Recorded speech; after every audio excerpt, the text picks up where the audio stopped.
中国政府一贯要求海外中国公民遵守当地的法律法规。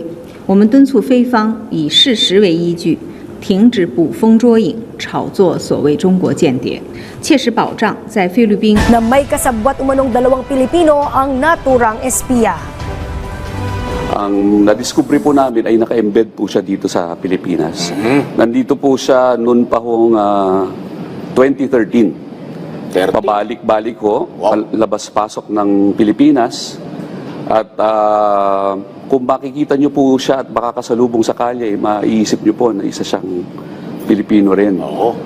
Nakapag-asawa na nga po dito at nagkaroon na rin po ng anak. Ang kanya hong ginagawa ay nagkakalap ng impormasyon sa mga tinatawag na infrastructure ho na critical dito sa Pilipinas. Meron bang posibilidad o lumapit sa issue na related dun sa issue ng West Philippine Sea? Na ang China, alam naman natin, nanghihimasok po sa West Philippine Sea. Baka ito ay bahagi nga ng espiya nila. Alam mo na, meron bang anggulong gano'n o lumalapit doon sa posibleng resulta ng gano'ng klase? Sa punto po ngayon, hindi po natin masabi po yan, pero hindi po maiwasan na ikabit sa kanyang issue. Hello po mga ka-viral and welcome back again to this YouTube channel. Latest update na naman tayo. Chinese spy na nahuli ng National Bureau of Investigation kamakailan lamang ay naging banta sa seguridad ng Pilipinas. Ang nasabing Chinese spy ay nagmamanman at nanguha di umano ng mga impormasyon at datos sa base militar, EDCA sites at iba pa mga infrastructures ng bansa gamit ang makabagong teknolohiya at direkta di umanong ipinapadala sa kanilang bansa sa China. Ito ngayon ay ang nakakagulat at nakakabahala na natuklasan ng NBI at Bureau of Immigration. Itong Chinese spy na ito ay nahuli, ay labas-pasok di umano sa bansa simula pa noong 2013 gamit ang kanyang tourist visa at kamakailan lamang ay nakakuha ng kanyang permanent residency at kasalukuyang may pamilya na at anak dito sa Pilipinas. Bukod pa dito ay meron pa umano itong kasabwat na 2 Pilipino, subalit hindi pa ito pinangalanan. Maaari ito'y konektado din sa issue ng bansa sa West Philippine Sea at China o sa Pogo na konektado din sa mga Chinese. Nakuha sa Chinese spy na ito ang mga kagamitan sa pangangalap niya ng mga impormasyon dito sa ating bansa. Naging mainit din ang issue ng NGCP sa Kamara na konektado din sa bansang China. At nagiging sunod-sunod na ang mga issue na lumalabas ngayon na nagiging nakakabahala na sa seguridad ng ating bansa. Nasa kustudiya na ng National Bureau of Investigation itong spy na ito at ipinaresenta na sa Department of Justice para sa susunod na mga hakbang. Regardless, di ba? That's the chairman. 60% Filipino-owned yan. Mas gugustuhin ko na yung chairman ko Pilipino. Bakit ko ibibigay sa dayuhan yan? 40% lang yung kanilang hawak. Yung mga bagay na dapat in control ang mga Pilipino, dapat fully controlled by Filipino citizens.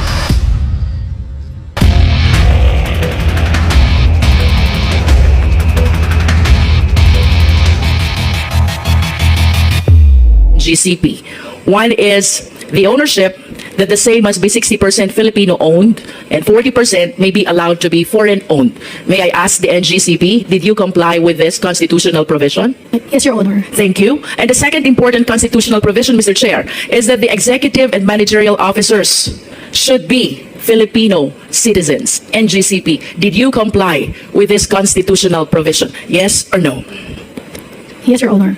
Having said that, Mr. Chair, I wish to raise the information I gathered from the reports and various documents. First, based on the 2024 GIS of the NGCP, the chairman of the same is a certain Guang Chao, a Chinese national. Does the NGCP confirm this? Please reply. Your Honor, we'll have to refer to our GIS for that. Yes, where's the GIS? You have a copy? The name Zhu Guangchao, described as Chinese, is designated as chairman in the 2024 General Information Sheet of the NGCP. Having said so, because the same is indicated in your document, do you maintain your position that the executive and managerial officers are Filipino citizens? Attorney San Diego, ang pagpapasiyan ng po GIS, yes or no?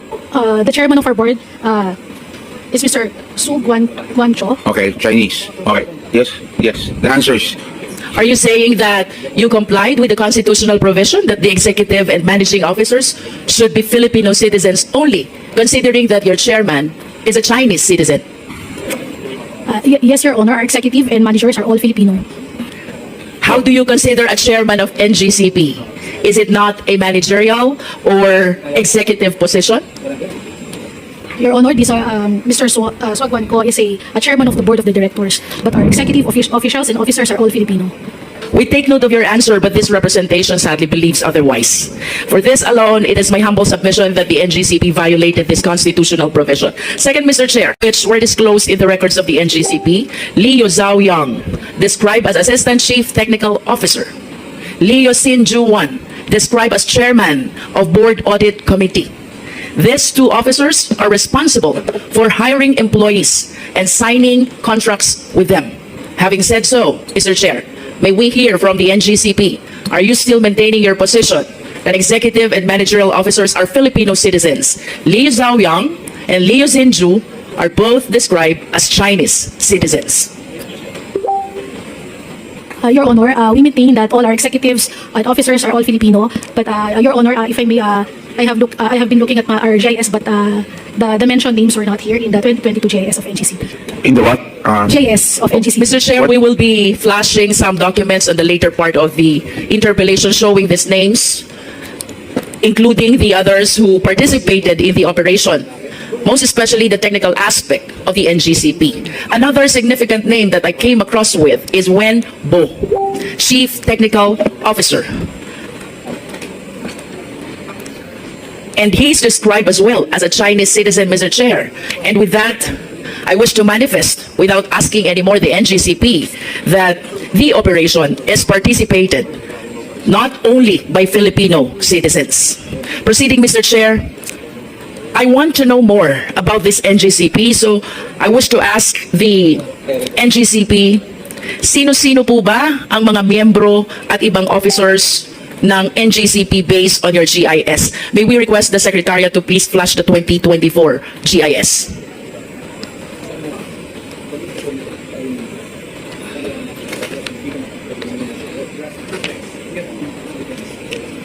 NGCP, please.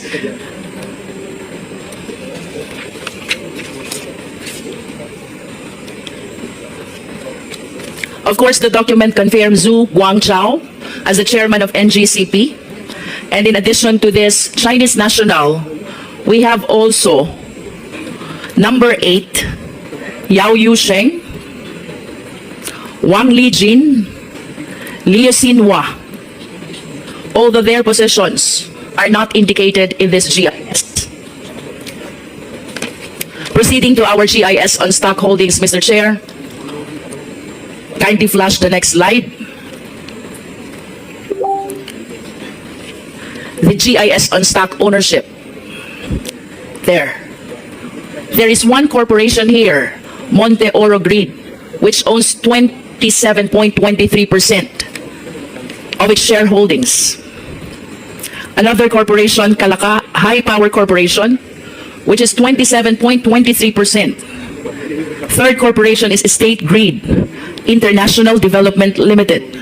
That is 36.30%. Plus the 4 Chinese individuals who owns 1% each of its stock holdings. From the face of this general information sheet, Mr. Chair, it appears indeed that the Chinese ownership is 40%. However, with all due respect to our esteemed colleagues, I wish to agree to the honorable members who insisted on requesting for the GIS of the corporations who own shareholdings as well, in order to find out the extent of Filipino ownership, as it might affect as well the requisite ownership as imposed by the Philippine Constitution, and that is, to be specific, 60% Filipino owned and 40% foreign owned as may be allowed. And therefore, let this representation reiterate the earlier motion to Sestecum for the submission of the GIS of Monte Oro, Kalaka High Power,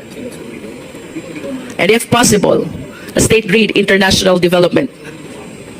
That is, if our intention indeed is to find out if there is full compliance with the requirement of the Philippine Constitution.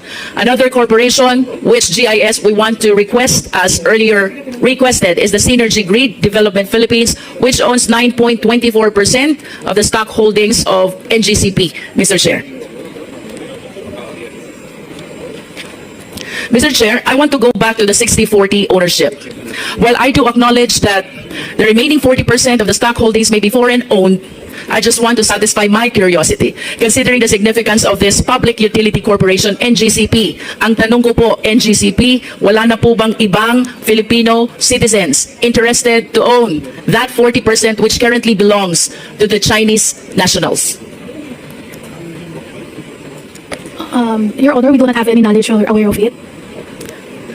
May we know, NGCP, the primary reason why the NGCP preferred or allowed or opted to have this 40% be owned by Chinese citizens? Because the possibility, Mr. Chair, is that there are Filipino citizens or corporations as well who might be interested during the time, 2008, to acquire this 40% stock holdings of the NGCP. But as we can see from the GIS, that 40% is currently owned by State Grid of China Corporation plus the 4 other Chinese nationals. Pasensya na po, but you are representing the NGCP. So I wish to believe that somehow you are aware bakit po ang naging preference ng NGCP is to have this owned by Chinese nationals. Your Yes, Honor, may I be recognized? Your Honor, Please. NGCP, Mr. Chair, was incorporated after the consortium of its stockholders won the 25-year concession in an open public bidding held by PISAM. As required by PISAM's bid documents, Mr. Chair, all prospective bidders had a technical partner. All prospective bidders should have a technical partner with proven expertise in transmission systems. Since the National Transmission Corporation, Transco, was the only transmission expert in the Philippines at that time, the technical expert is necessarily foreign, Mr. Chair. So to respond to the question, Mr. Chair, the NGCP made mention about technical partner. Can we please expound on this? What specifically did we anticipate from our Chinese counterpart when you said we need the technical partner? Your Honor, technical would include the operation of the transmission systems. Operation? And as well as the systems operation, Mr. Chair, so transmission systems and DSO. And these aspects, Your Honor, transmission industry, Your Honor, is really, it's highly technical. Kanina po, sinabi nyo din, Transco lang ang merong technical capacity, should I say, or resources. And that is why you relied on foreign ownership when it comes to technical part. To enlighten the public, NGCP, are you trying to say na ito pong technical part ng NGCP cannot be provided at all by Filipino citizens? Your Honor, yung konteksto po ng response ko was that from the beginning, and that nung nagbidding din po nung panahon na yon, nung binid out din po ito ni PISAM, other participants in that bidding is meron din po silang kani-kanilang technical expert who were also foreigner, Mr. Chair. Right? So, kinakonteksto ko lang po, Mr. Chair, na kaya na hanggang ngayon, nagpapatuloy pa rin, Mr. Chair, yung composition ng NGCP. Let's go back to the time when NGCP was incorporated and applied for a franchise, because that's what you are referring to. You were saying during that time,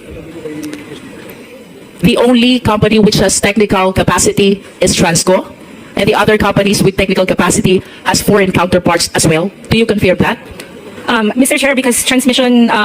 Please answer the question, NGCP. Yes, I confirm. And with that answer, are you trying to say that during that time, hindi kaya ng Filipino citizens to supply the technology or the technical aspect of the NGCP operation?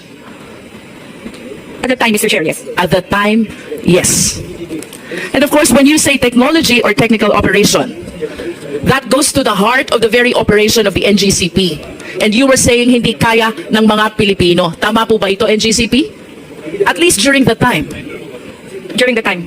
At kung hindi ito kaya ng Pilipino during the time, then it follows during the time, we were solely dependent on our Chinese counterpart who owns the 40%. Yes or no? Mr. Chair, can I give a context? Because the bid document, Mr. Chair, requires for a technical partner. Mr. Chair, I'm just following the answer of our resource persons. We go back to 2008. You said during that time, hindi kaya ng mga Filipino. Then it follows that during the time, we are solely dependent to these Chinese corporations and citizens in as far as the operation of NGCP, a public utility corporation, which ownership and operation is protected by no less than the Philippine Constitution. Mr. Chair, kung sinasabi nating Pilipino, meron yung mga pong employees ni Transco na after na-incorporate na si NGCP at si NGCP na po ang concessionaire, yung ito pong mga employees na technical ng Transco has been assumed. So, however, Mr. Chair, even considering that they have Filipino employees, of course we understand that the citizenship of the corporation is determined by the extent of ownership of the owners. If the owners majority are foreigner, then it is a foreign corporation. Otherwise, it is a Filipino corporation. If I may proceed, Mr. Chair. Is it true that, these Chinese are going to, because if you say it's true, I will call for the revocation of your franchise. Can the Chinese close any of the 3 control points of the NGCP in the 3 islands of the islands of the Philippines? My island, the land of unfulfilled promise, Mindanao, the promise of the interconnection has been done. That's why I am grateful. We will know. Is there a switchboard that is held by the chairman, Chinese, in Beijing? Is that correct? Let us have the answer. So that this is the national security concern, which I am also concerned, because we do not want China to have, a grip on our energy system. None, Mr. Chairman. Let's have the answer, officially. You are under oath. Can the Chinese minority owners, can they sabotage our country by just stopping supply of energy to any part of the country? Answer, please. They cannot, Mr. Chair. Also, the answer of Mr. You're a lawyer like me, so let's give it to the more technical ones. Come here, Mr. Aguilar. Sometimes us lawyers would tend to, know everything, but this is something that is pertaining now to national security and the fact that these Chinese can never come to one of your control system site and go there and turn off the grid in Luzon, or go to the Visayas, or come to the city of Golden Friendship, my city of Cagayan de Oro, to be able to stop the supply of electricity in Mindanao. Can you now explain to us under oath, what is the situation? Can they do it? Yes, sir. They cannot control the power system of the Philippines with a single button. Yes, sir. Is there any switchboard or control being held by people in Beijing or even in Guangzhou, nearer to us, that they can, interfere in the supply of energy in the Philippines? None. None, sir. And if they try to come to the 3 points, are you going to shoot them, which I suggest, to sabotage our supply? Will you do that, Mr. Aguilar? Do you have a gun? He's Mr. Agustin. Mr. Agustin. Oh, I mean, will you allow a Chinese like me, singkit looking, yes, sir. to go there and then, disperse with the 3-man team and then put a button that will stop supply in Luzon? Can that happen? We will not allow that to happen, but I think we will not shoot them, sir. We should shoot them if they do that, because that is part of self-defense. So, Mr. Chairman, with all these testimonies from, first, the ERC, second, the SEC, third, the BIR, through my statement, and the NGCP. So, Mr. Chairman, in this committee, what are we talking about? What are we talking about? What do you want to do with NGCP? It has complied with all of the requirements of the franchise. It has complied with the Constitution. So that is what the question is, but you don't have to answer. Thank Because that is the prerogative of the Committee on Franchise to look into all the franchises of this country and be able to evaluate their performance and have even a motu proprio investigation. So thank you so much for Thank the you very opportunity, much. Mr. Chairman. Again, Cagayan de Oro and Mindanao is thankful for the interconnection of our lines to the Visayas and to Thank you Mindanao. very Thank much. The Honorable President is recognized. Thank you, Mr. Chair. So I have only short manifestation since we have the motto proprio for NGCP, no? After this hearing, maybe in the next 2 hearings, pag wala ho tayong resulta na hindi bumaba ang presyo ng kuryente natin, ay wala rin ho mangyayari. That's why when we came here with Congressman Dago, naka-prepare kami some solutions, some formula how to lower the price of electricity. I hope when this has been said and done, sana po hindi masayang po itong ating hearing. So I'm also in favor sa majority na mga questions nila. But at the end of the day, it's about the presyo, no? Yung mababang kuryente. So I hope, Mr. Chair, in the next committee, in the next hearing, matakal din natin because we prepared a lot of questions how to lower the price of electricity in the Philippines. Thank you very much, Mr. Chair. Thank you very much, Honorable De Jesus. Since there are no other interpellators, As a general statement, do you agree? No, ma'am. Ibig sabihin mo, you're the one using the system of China. Mas marami kang alam kesa nag-create ng system? No, ma'am. As I've said, This is a general statement, NGCP. It is not my intention to undermine the technical know-how of people from the NGCP, but logically speaking, ang sabi, the creature cannot become higher than its creator. I believe that the one who created knows more and knows better about the system than the one using the system. Do you agree? I disagree, ma'am. Say, for example, bawa, meron akong laptop, computer, it's made in the US or in China. That does not mean the manufacturer can remotely use my device. Kung analogy po, ma'am, ang pinag-uusapan.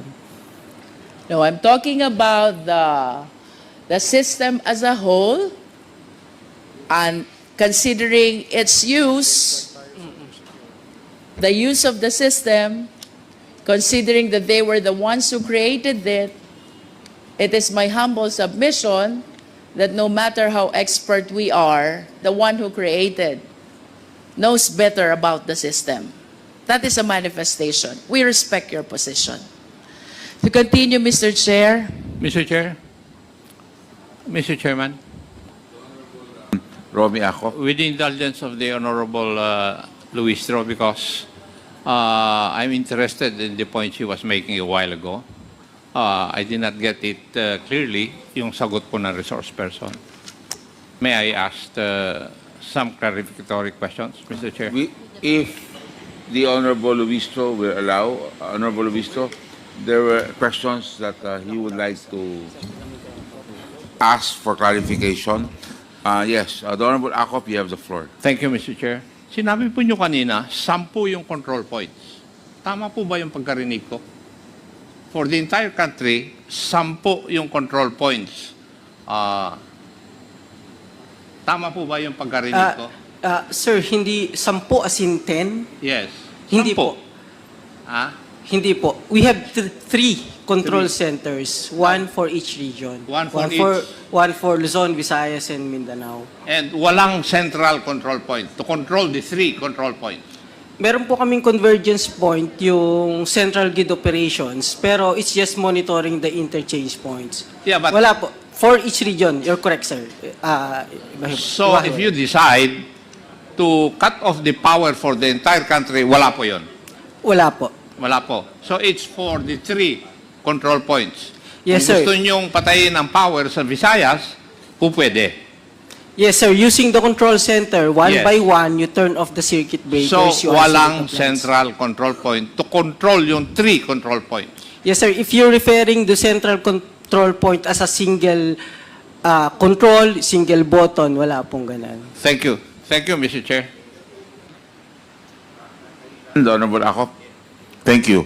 So, the Honorable Jinky Luis Trace to have the floor. Mr. Chair, just a interjection. With the indulgence of Congresswoman Yes, Luistro, yes, agreed. na medyo nakiliti lang ako dun sa tanong ni Congressman Acop. If I may ask, this is a technical question. Kasi kanina ang sagot, walang central control system, no, to turn off, let's say, the whole power system of the country, correct?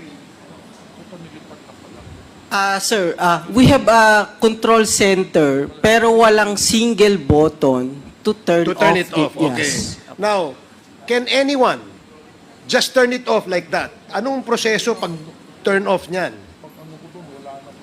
Sinong may approval?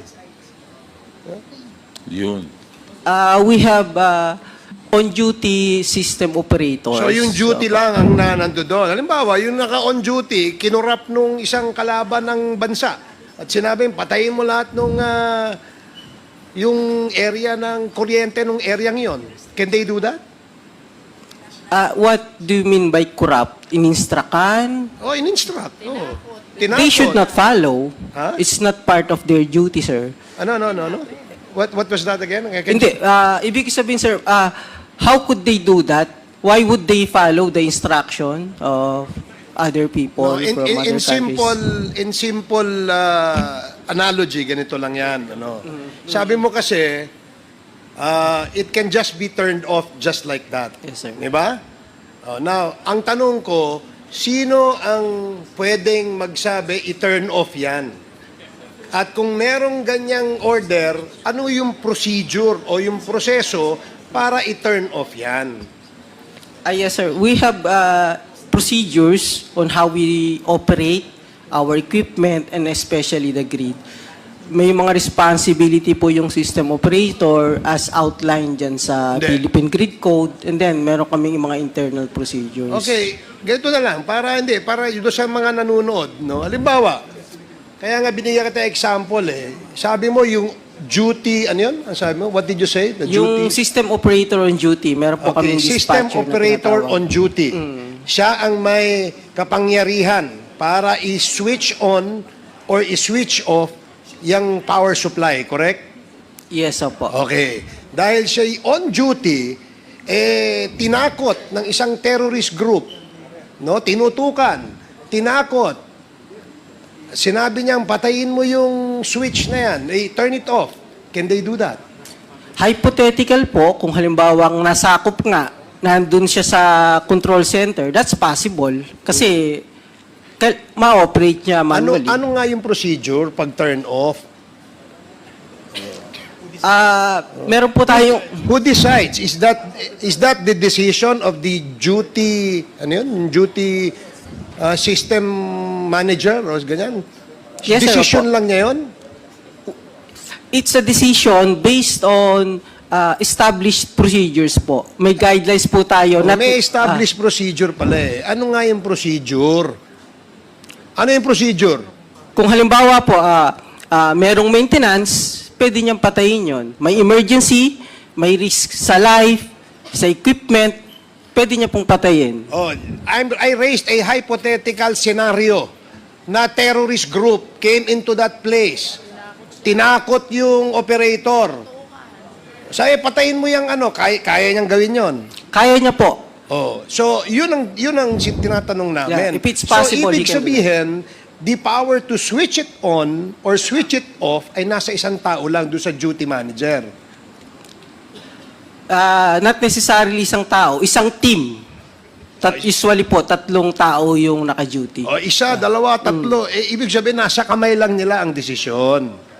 So, walang security feature. Wala man lamang safety measure or security measure to prevent that hypothetical scenario from happening. Is that correct? Sir, yung details po, pwede naman namin i-discuss kasi kung sabi nyo nga, security yung involved. Pero public po kasi baka po hindi namin basta-basta ma-disclose yung process nung...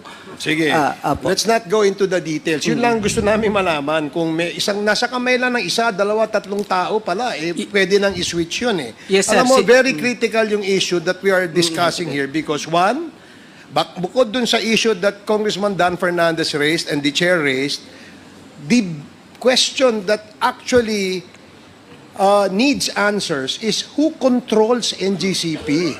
Is it the Filipino or the Chinese? Based on documents, sinasabi na Chinese kasi sila yung kaya nga we're digging deeper. That's why we're asking questions. Now you're telling us na yung meron palang power to switch it on or off is only in the hands of one or a few. Therefore, masyadong vulnerable yung sistemang yan. But I will ask that question later.